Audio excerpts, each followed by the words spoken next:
podcast, what do you want to call it. And today I've got a very good close friend, I would say, whether he believes it or not. No, you're right. I've got Ken Chester with me from Meier Business Systems, MBS. I've known Ken for quite a few years now. Yeah. And we are going to talk anything and everything to do with the distribution landscape, how it's evolved, what are some of the things that we see are, because I had another podcast done recently with Jay McBain, who I feel is a superstar in terms of channel world. And Right. he has got quite a few insights. He's an analyst with, used to be with Forrester, now with Canalys. And one of the key reasons why we want to do this podcast is because everyone I speak to is saying that the channel ecosystem is going through the perfect storm, especially in the tech world. And the perfect storm in a way is either we align or we don't survive in a way, because there are so many landscapes that are changing. So I've got, we thought this would be a good opportunity for me to have someone like Ken, who has spent quite a few years in the distribution sector within the tech industry. And we might have just like a nice, fun chat. Thanks, Andy. Great to be here. Maybe finish off with a knock-knock joke? No. No jokes. So Ken, thank you for joining us. Do you want to give our audience just a quick snippet on who you are? And Well, I've been in the distribution business for longer than I care to remember. In fact, I can't remember how long. But look, it's MBS is a boutique software distributor. Sorry, we definitely regard ourselves, and I think our vendors and our partners regard ourselves as a distributor that provides value in the relationship and not just the transactional admin side of distribution. And look, I think that the only consistent thing in distribution is change, and a lot of that change is we don't have control over, because we really have three sets of customers. We have obviously our internal people, we have our partners that we work with, and we have our vendors, and we're trying to manage the relationship with all three and be aware of what the priorities are of all three, and in a lot of cases we just need to accept what is given to us. We don't necessarily have a lot of room to maneuver. Absolutely, and that's quite a common theme, that whenever we're talking about either not just in the distribution sector but overall tech sector, the disruption that we've gone through, positive, negative, however you want to call it, it obviously based on how do you adapt to change, right? So how well were you able to not just understand what it is, accept it, and then try to move towards the next progressive journey. So one of the key things is like 25, how long have you been? I mean, I know, okay. 20 years. 20 years. Let's settle at 20. Let's settle at 20. But MBS has been around for 25 years. Over 30 years, actually. Yeah. And, I think one of the reasons that we are successful is that we've grown from a startup delivering solutions into the Office of Finance.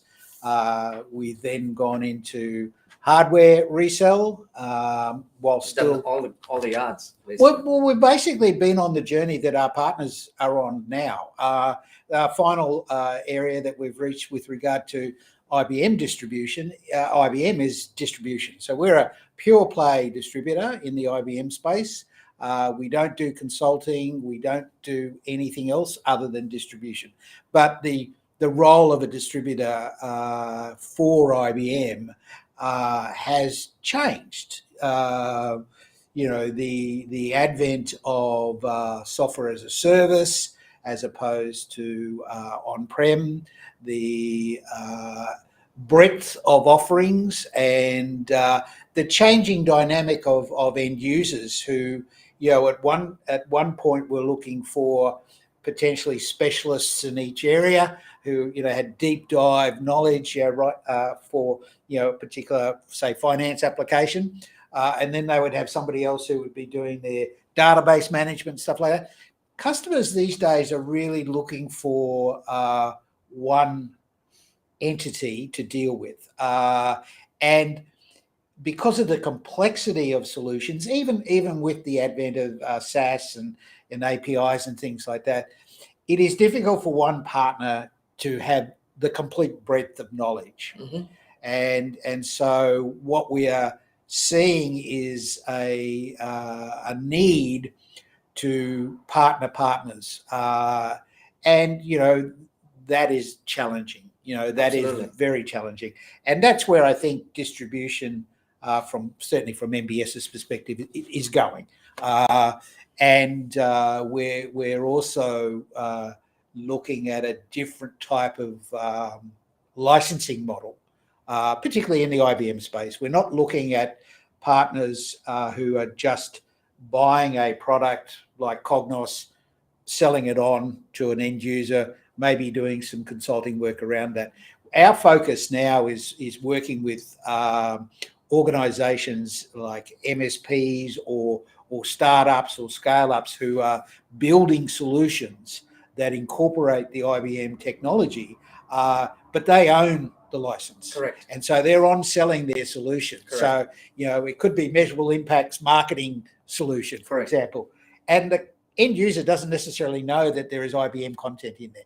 Now, that requires a different type of relationship with an MSP or a reseller than traditional.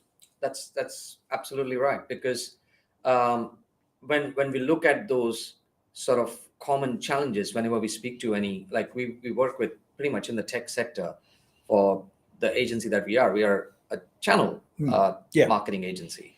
Well, nowadays we call channel growth agency, because marketing has become an almost a complementary thought process to what the sales drive or driven tactics are.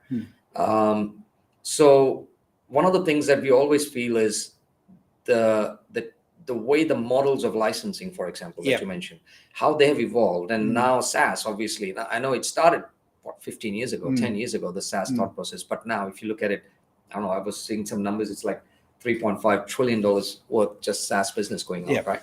And now if you don't change with the model, how they're doing it, then you're not going to be able to make. Well, you get left behind. But, I think that it really fundamentally is driven by what the end user is looking for. Correct.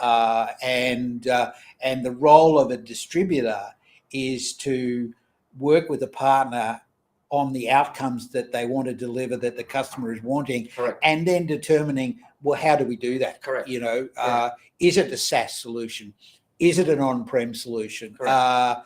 And as technology improves, as connectivity and download speeds improve, that changes. A lot of the big solutions that require a lot of grunt and everything traditionally were on-prem because there was no other way to have the compute power.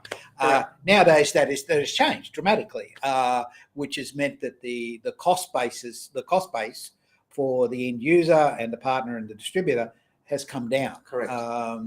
So it is as I said, change is the only constant. Yeah, of course.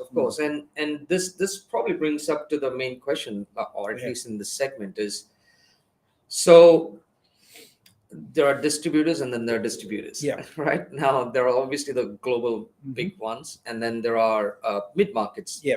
Probably where you guys fit in. Now, if you had to go in and I'm again honing on that one word, value added. Yeah. Right. So value added service or two words, whatever.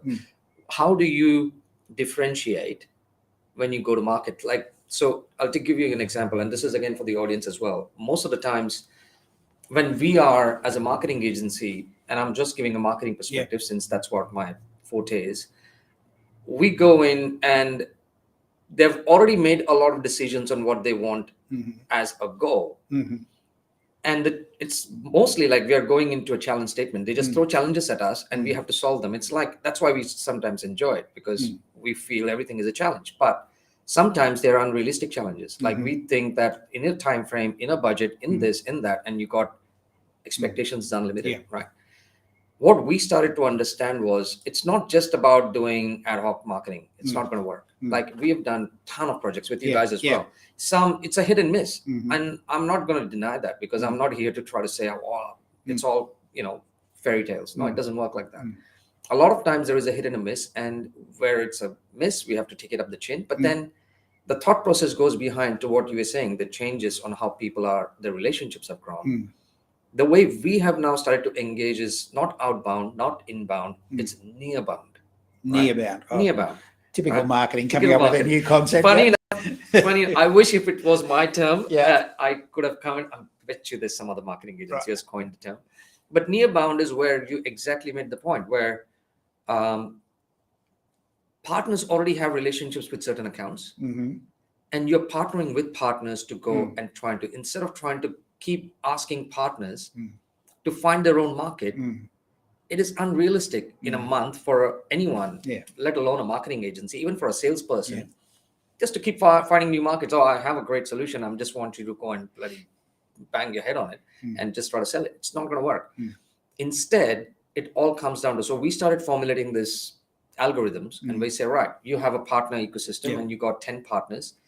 And what we do is, without them giving us any, obviously, a non-shareable details, we start figuring out what sort of accounts are these guys looking for. And then we start creating a mapping process where we say, right, for this particular account base with this partner, the nearbound methodology is going to drive X results. And it's because clients are only going to buy from people they trust. They're not going to go, and even if they find something interesting, we can do so much marketing and we can still generate interest, but the client is going to go and first ask their incumbent service provider, what do you think? Can you do that? I would rather go with you instead of going with them. It's a great idea, but I want you to do that for me. So, to the question of how do mid-market any business compete with global businesses? Correct. I think from our perspective, we obviously have a set group of partners that we've been working with for quite a period of time.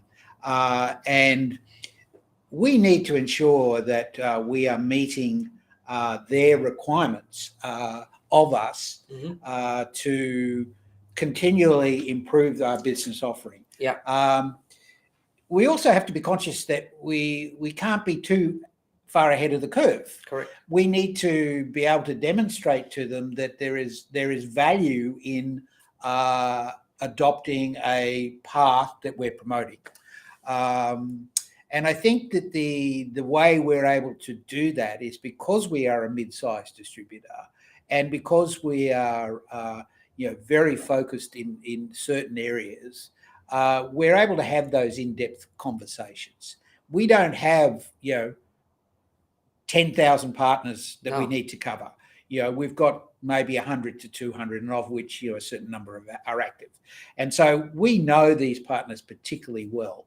And our role with those partners is to make sure that they're making the best, or taking the best return on the opportunity that presents themselves. Like with any business, it is challenging to go to somebody who already has a business or has something that is successfully working and say, we would like you to drop that and adopt this. So same in distribution. Correct. We're not going to go to a partner who has a very successful relationship with another distributor and say, look, dump that, come here. What we need to do is we need to go to them and say, look, we think that we can add to the relationship.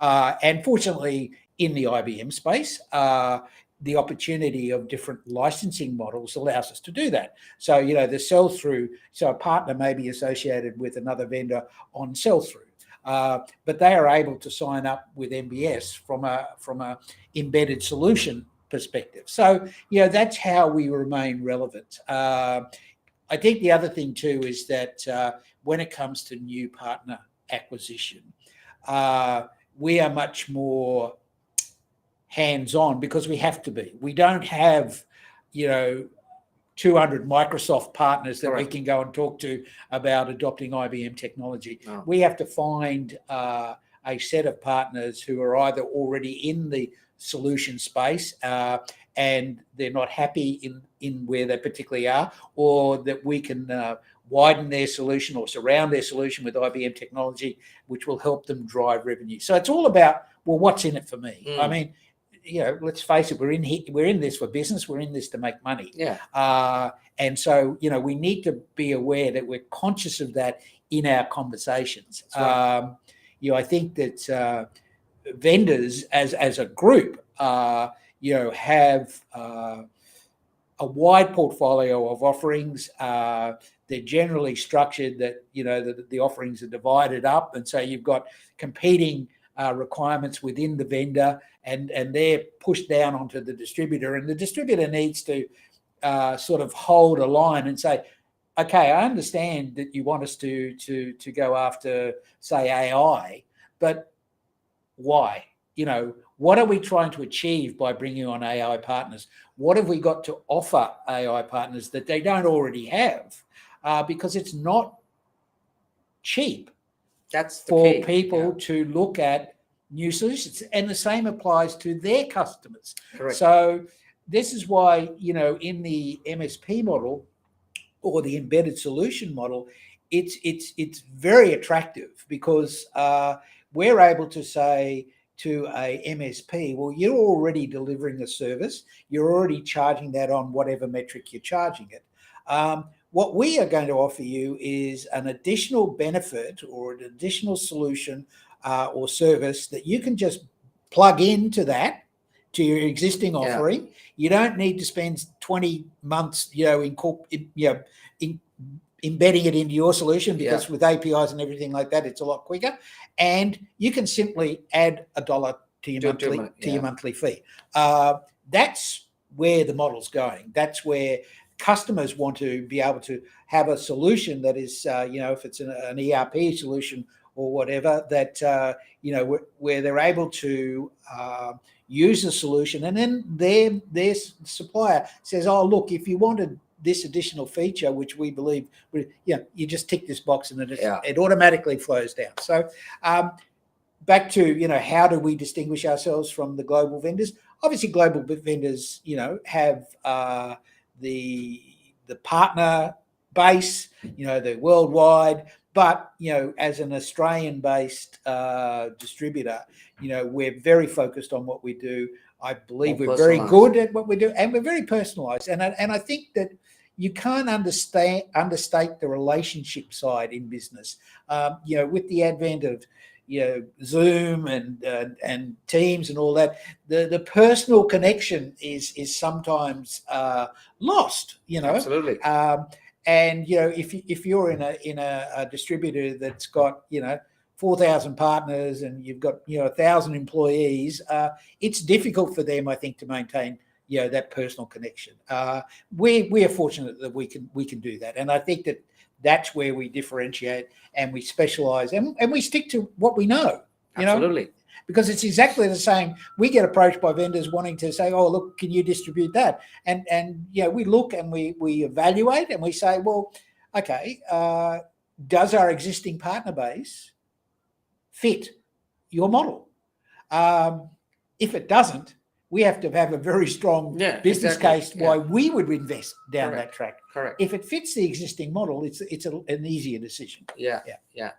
And that's quite that personalization in every relationship. Of course, I mean, like, even we are a small tech marketing agency, so for us, agility is the key. To be agile, to be more personalized, to be able to, like, we don't limit ourselves to saying, all right, I said 2 meetings and I'm gonna not do the third because it's gonna be extra cost, sir. Well, I know as long as there is merit to that third call, we'll do it. But things like that add that value proposition to saying, okay, why won't we do that against that? Yes, if you had 50,000, 50 campaigns at a while, I would obviously be running out of bandwidth. But if you knew that there was 10, 15 really good quality, I would rather focus on the quality. And this is where, and this leads, Well, no, one final thing I'd say is that, as a mid-sized distributor, we don't have a marketing department. We don't have a development department. So what we practice in talking to our business partners, we practice ourselves. Correct. So if we are going to work with a partner on, let's say, marketing, for example, before we even come and see an organization like you, we do work with them on, well, why are we doing this? What are your outcomes and everything like that? And then we will go out to market. Correct. To find a solution that fits. And there is an advantage in us not having our marketing department. Absolutely. Because we're totally independent. We can be forthright and stand up for our partners and not have to worry that we're putting our own marketing department offside.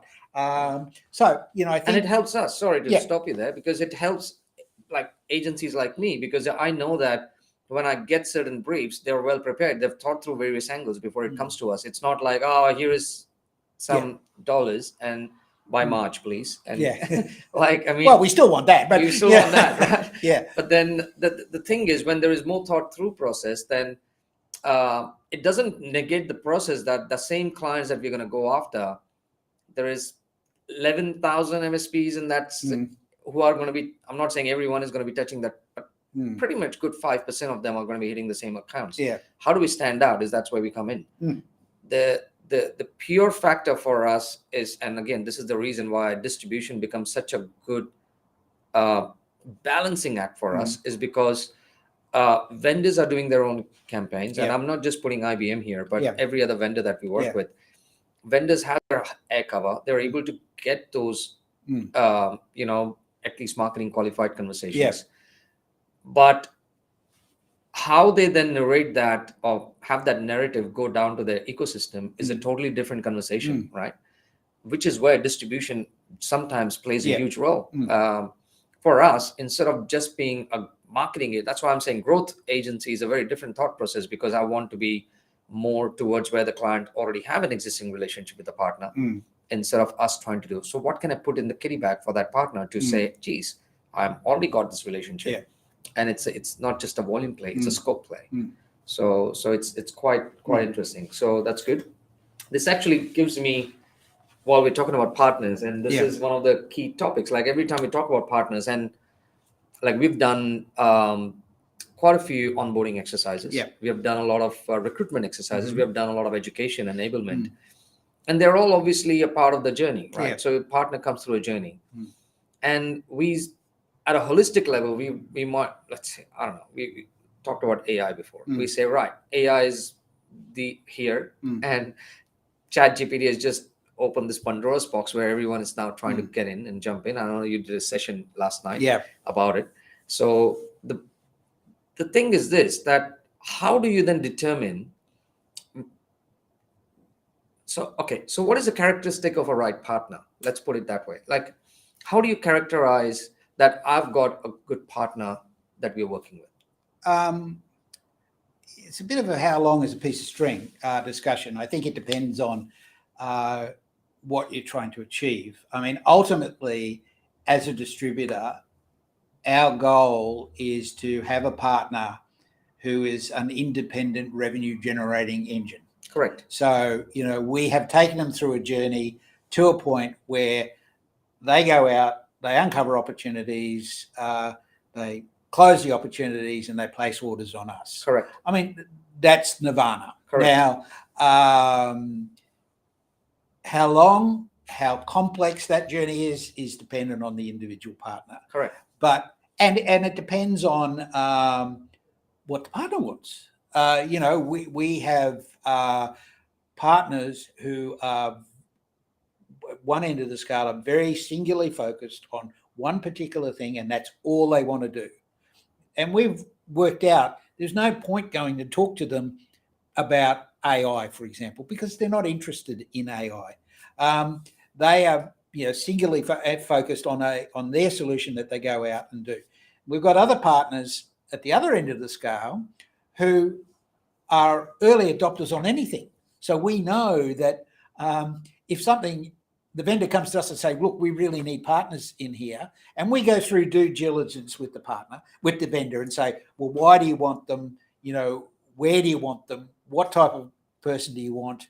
And stuff like that. And then we research and we go out and get, if they're in our existing customer base, and we'll go talk to them, and we know that they'll be interested. Yeah. But somewhere in between is the spot we want to be, because we want a partner who has a sales capability. Because at the end of the day, I only make money when a partner sells a software license. Right.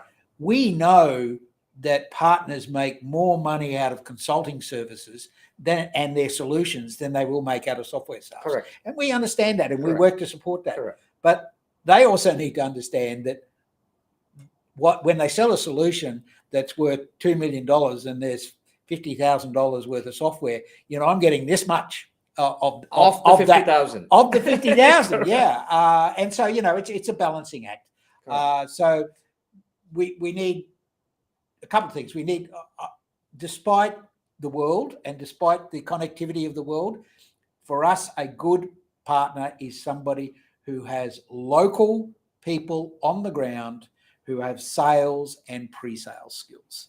That's the key thing. And the motivation that they really want to be a part of the whole. Well, yeah, and the motivation. And yeah. They want to do this, not because they're just interested. They feel this is a part of their business plan now. Well, that's why the focus has shifted to MSPs and to people who have solutions that are not traditional resellers. Resellers, because they have invested in developing this solution. I mean, we're in this same building as you are, upstairs with Tankstream, and the point of us being there is that we've got startups and scale-ups who are in the early life cycle of their business, and we're there to help guide them to say, well, particularly scale-ups, you've reached a point that now maybe you need to start to consider, rather than writing everything from scripting languages, maybe you need to go into a low-code, no-code environment. Correct. Or maybe you need to go into a total subscription or whatever. And we bring in people to help them through that process. So that is long-winded answer. Sorry. No. That's absolutely right. And ultimately, like I said, how long is a piece of string was a perfect way to begin this, because there are so many elements. Yeah. There are so many different characteristics, and ultimately they want to be able to do it, not just because they feel it's okay. They're trying to, they might start their journey like that, but ultimately, again, coming back to your point, sometimes, especially the problem with new partners and marketing with new partners, what we have found, when I say new partners, not for their business, but for the new solution that you guys probably, there's a huge challenge for us to find a motivation with the partners, because they're in that test mode. They think, let's see what comes out of this. Yeah. So we don't see the skin in the game. And then it all comes down crashing, because then we see shit. Yeah. Well, I think back to the point of, a mid-sized distributor like MBS, is that our role is kind of like a broker, I guess, in many respects. Correct. We've got the vendor wanting certain stuff. We've got the vendor with possibly money to spend. We've got the marketing agency who wants to develop the campaign and take the money. We've got the business partner who often doesn't have marketing capabilities. Correct. And we're trying to work with all three to come up with an outcome. And I think that particularly with scale-ups and with startups, they are cash poor. So, we need to really work hard with them to say, well, why are we doing marketing? Is it too early in the cycle to do marketing? Are you looking to just test the market? Are you looking for, qualified sales leads or qualified marketing leads? There are a variety of ways to get this information.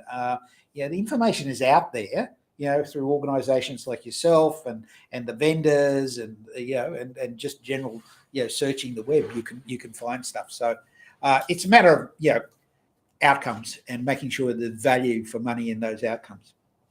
No, this is great. While we're talking about marketing, and how distribution comes in over the years, obviously there is no silver bullet, I know the answer for that, but is there a way that you felt, this model is generally a good way to start this marketing conversation, or an angle to this? So partners are starting their conversations Yeah. with you guys, and then you say, right, I'm ready. Mhm. Is there a particular angle you want, or what are the challenges there? So the challenges are skin in the game that you mentioned. A lot of vendors will provide 100% funding for a campaign. And what we find in certain circumstances is that the partner's all very keen to get their name out and all that.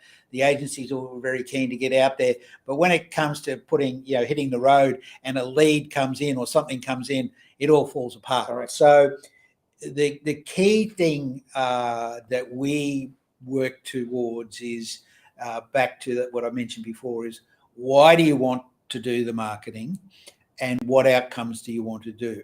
And if we agree that they're appropriate, we then say, who is going to do this? Who is going to look after this? The marketing agency can potentially bring you in marketing qualified leads.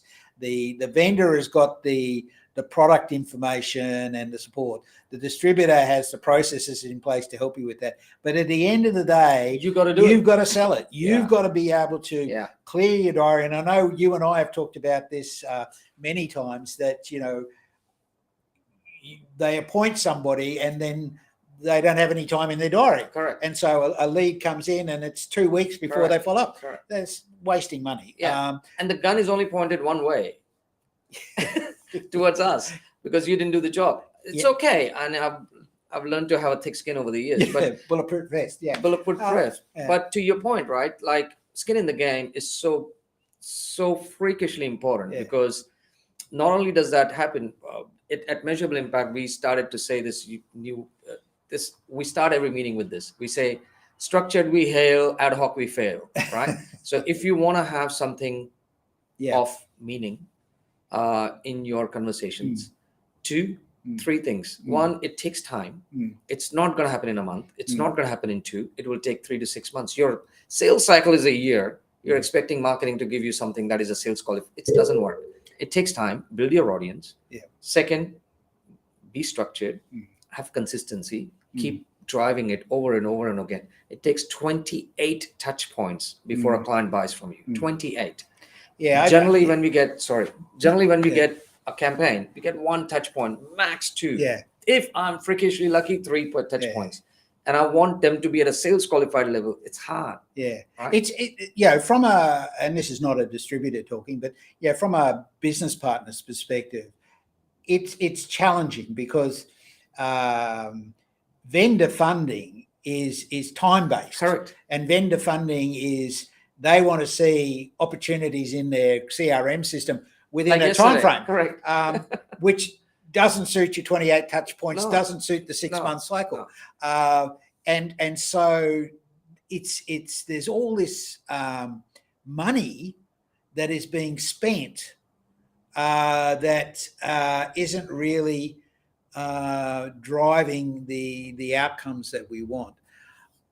And on the other side, you've got partners who don't have $1 million in the bank of their own funding to spend on a 12-month campaign. Correct. So I don't know the solution to that. We've found, and this is one of the advantages of being one of the advantages and disadvantages of being a mid-sized distributor, is that we're in a position to go back to vendors and negotiate and work with them.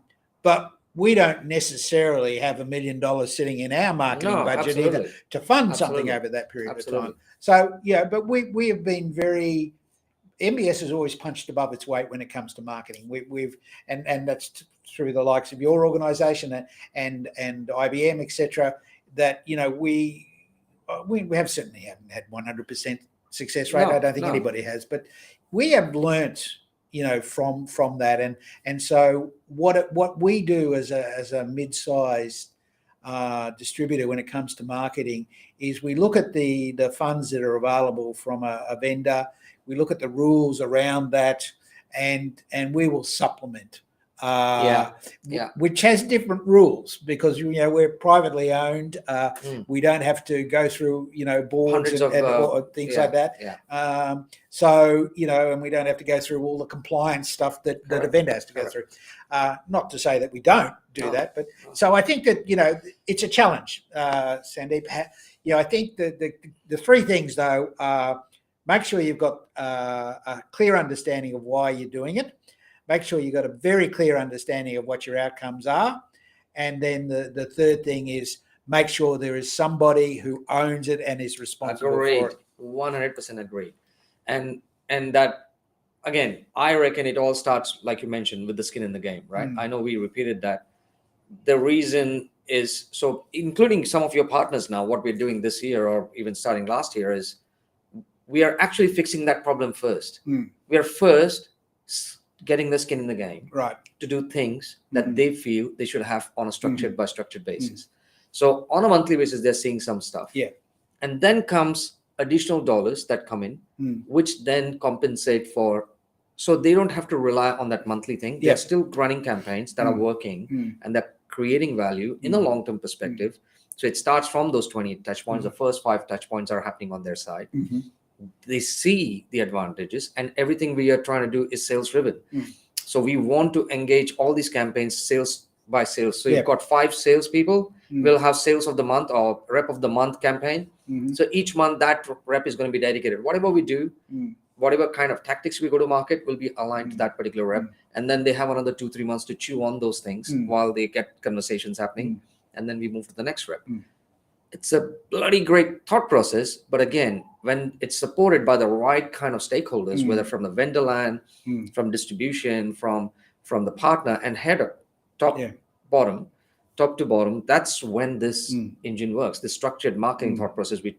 It's not because ideally, the more structured it is, the better I can serve, but it works bloody easier for them to see what's going on. I think I think it's one of the questions that you may have for me, but I think the style of marketing has also changed. I mean, when I first started in this industry, events were the things. I'll pick up the phone and call people. I'll think of that. Well, you'd have an event at the Sydney Entertainment Centre. You'd have 10,000 people would rock on. You'd have booze and you'd be giving away all this merchandise. You gave away 40,000 caps, and gee, that was a really good campaign. Absolutely. These days, people are too busy. They're time poor. So they don't turn up to these events. And the events are still running, mind you. But it's much more targeted. It is a maybe half day, full day, but very focused. It's not broad. You then are able to work out your messaging and stuff like that. But I don't know whether that works. I mean, as you said, we put on an event last night, which was, around embeddable AI, and we promoted that through TankStream to their member base. We put it out to our partner base and we put it on LinkedIn. So, fairly, I saw that, fairly standard things. And we had 39 people register, and we had, I think, probably about 18 to 20 people turn up. That's still a pretty good number, by the way. It's a pretty good number. It may have been a little less, but what we found from it was that there was really good interaction. There was good communication with the panel. There were good questions. And from our perspective, out of the people that attended, there were only 2 who actually were using AI or had plans to use AI. So it was quite an interesting, we really got them very early. Correct. Now, that may be good or bad. Of course. Time will tell. But I think that these things like podcasts, things like webinars, where you have targeted messaging, where people can either watch it now or watch it later. On demand. Correct. On demand, is the way to go. Absolutely. And it doesn't cost a bomb. No. It doesn't mean that you don't put the same effort and the planning into it. Like, why are you doing it? Correct. Absolutely. What's your outcomes and who's responsible for it? But you don't have to go and hire the Sydney Entertainment Centre. Not at all. And you're right. So the events are expensive, right? Like physical events. Yes. what we try to do is we use it as a double-edged sword. We try to do both. Because if you're hiring a venue to do an event, I said, mate, can you come half an hour early? Yeah. Little live stream, whatever you're going to discuss later on, and do it now, so you get best of both worlds. There are some clients who say, oh, we said, you know what, I believe in so much, I'd offer that service for free sometimes, saying, I want to prove to you that it's, why waste an opportunity with a good event, good venue, good speakers, everyone is lined up. Anyway, I know we're rushing through this because we're already 40 minutes into it, 42 minutes. Last but not the least, before we conclude, in terms of educating the partners, because none of the partners, there is a huge connection between the journey the partner takes and how they are well educated about not the day-to-day education, not the certifications overall, but the entire gambit, saying, right, where are you? What are you doing? The business level thought process to say, how are you now trying to, yes, you want to achieve 100 leads by the end of the year, in 1 year, in 12 months, that's 8 leads a month. What are you going to do? So how do you educate them? What do you do to educate the partners? I don't think blanket education is the way, because I think it depends on the partner, their solution, and where they are in the life cycle of their business. And I think that the best way to engage and to educate partners is on a face-to-face or one-to-one type relationship. I think that the general knowledge about marketing, how to do marketing, you can Google and you can find a lot of stuff out there. I think that what organizations like yourself and organizations like MBS need to do with partners is be aware of where they are in their life cycle, and be aware of, well, what are they trying to achieve? Are they trying to broaden their customer base? Are they trying to drive immediate sales in the next 6 months or whatever it is? And then through that process, have a conversation with them. And I think the conversation needs to be on the basis that nothing may come from that conversation.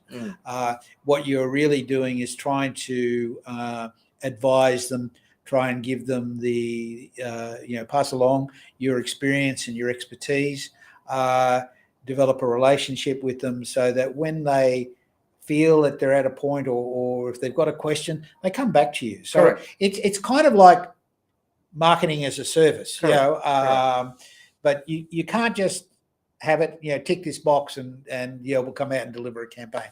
I think there is still a lot of skepticism.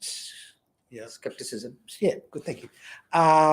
In businesses around marketing.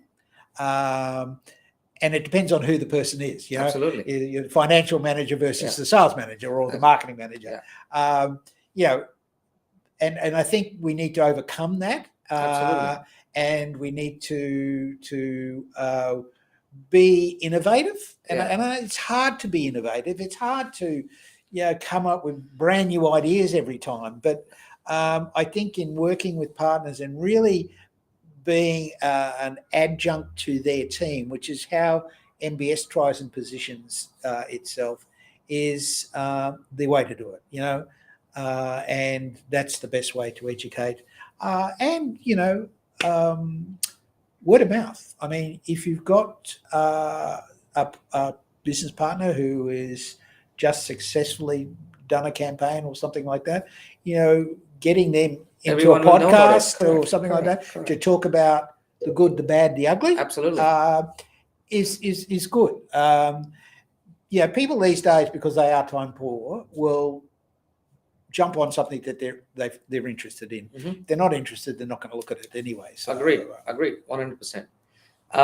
Ken Chester, thank you so much. Thank you, for sir. spending some time. Everyone out there, if you have any questions, we'll open it up for a couple minutes to see if there are any questions online, or I think we've gone a little bit way over, 15 minutes over the time. But If there are any questions, you can ping us on the chat window. We can see it from whatever channel. So we're right now live on Twitter, we're live on Facebook, we're live on LinkedIn, and we're of course live on YouTube. So there are quite a few channels that you guys can see this podcast on. I'll make sure me and my team send you guys a link later on if you guys want to view this on demand, and then we can take it from there. So no, nothing yet. So thank you Okay. so much. Thank you guys, and we'll close the session now. Thank you.